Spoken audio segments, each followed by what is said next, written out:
Hey guys, welcome back to World Mechanics. Thank you guys for watching and subscribing to the channel. Today will be super helpful video guys to any of you having a SRAM GX derailleur and you want to see how you can adjust that sag in second gear, how to use the tool, all that stuff.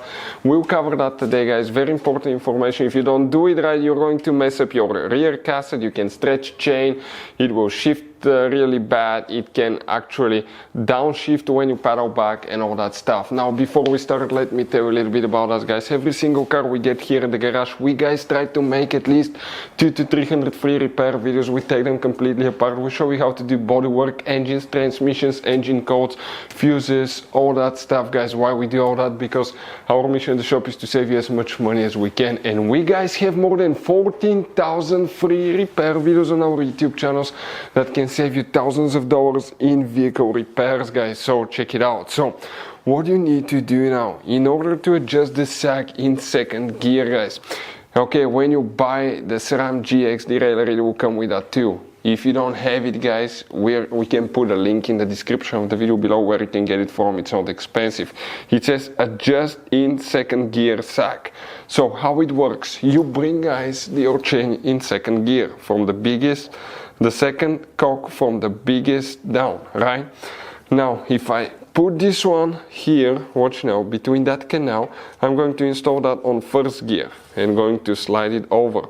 Now there is a problem guys. I stop like right here. Check this thing out. That hole usually will almost align when it's perfect with that bolt, and if I come towards the back side, okay, the derailleur gear right here needs to align with that. So I'm going to go ahead guys, okay, and I want to get, okay, let me see where is the socket, the adjustable, the socket that I used to adjust it now. Okay, perfect, right here.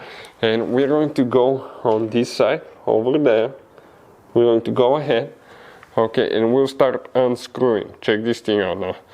We unscrew, okay, check how it moves down. Okay, screw to the front, okay, still a little bit more. Okay, let's go more. Okay, still needs a little bit more. Let's try now. Okay, do we have good contact point? It looks like it's perfect. What about this side? Okay, here it looks like, watch, it's lining up perfectly with the bolt there as well. So practically that covers it all. If you want to see how to replace rear cassette, chain, anything like that, we'll have the videos on the channel. We also have, that's kind of like our fun bike. That's a cheap e-bike conversion with Bafang system, which is super powerful by the way. It's quite a bit of fun. I have the Santa Cruz Heckler and both of them can keep up practically. This is the 750 watt system. Hopefully the video will be helpful. Thank you for watching and see you next time.